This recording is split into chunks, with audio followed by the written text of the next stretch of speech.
Ils ont 20 ans et vont, comme tous les matins, à l'université. Mais ce matin, pour un rendez-vous pas tout à fait comme les autres. Paris-Ouest Nanterre La Défense est partenaire de la semaine Entreprise Université. Une semaine organisée par l'association IMS Entreprendre pour la Cité pour favoriser l'insertion professionnelle des étudiants de la fac et développer les relations entreprise-université. C'est un petit peu plus difficile de travailler avec les universités qu'avec les écoles d'ingénieurs ou de commerce qui ont des structures dédiées, mais qui ont surtout des forums, rencontres entreprises étudiants. Donc à la fac, c'est un peu plus difficile. Ce matin-là, les échanges sont particulièrement denses. Les étudiants en veulent et ne lésinent pas sur les questions.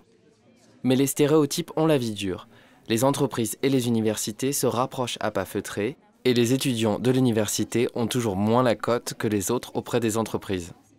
Alors, je m'appelle Elodie, je suis en LEA à l'Université de Nanterre et cette année, j'ai cherché à faire un stage dans une entreprise et aucun succès, mes camarades non plus n'y arrivent pas et je comprends pas, peut-être que ça vient du fait que notre filière est littéraire. Pourtant, on a plein de compétences, plein d'aptitudes, mais on a l'impression que les entreprises ne savent pas à quelle mission nous confier.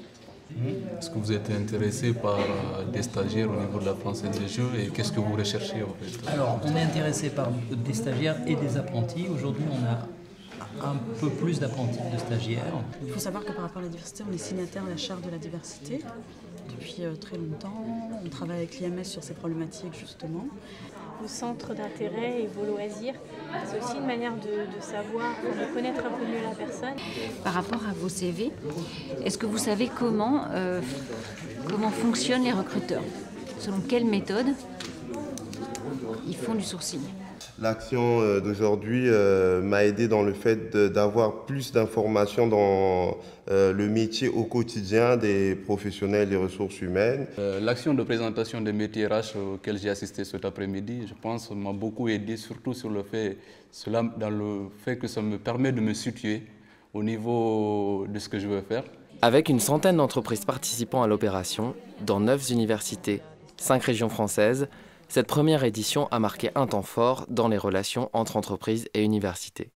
Nous nous sommes également rendus à Aix-Marseille, où étaient notamment organisés des témoignages de professionnels sur leur métier, des métiers scientifiques et techniques.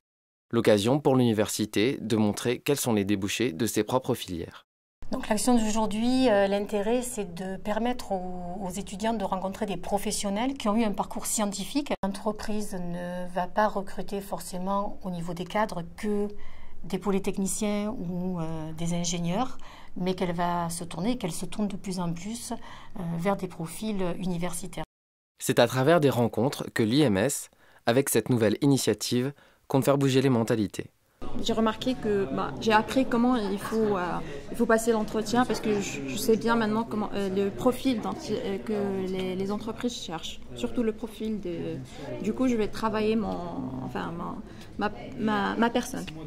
Cette semaine aura sans doute contribué à faire tomber les a priori pour ouvrir davantage les recrutements aux étudiants de l'université. Le conseil que je donnerais, c'est d'aller vers les étudiants des universités au travers de l'IMS ou d'autres structures pour se rendre compte que le niveau de formation est strictement équivalent dans la majorité des métiers.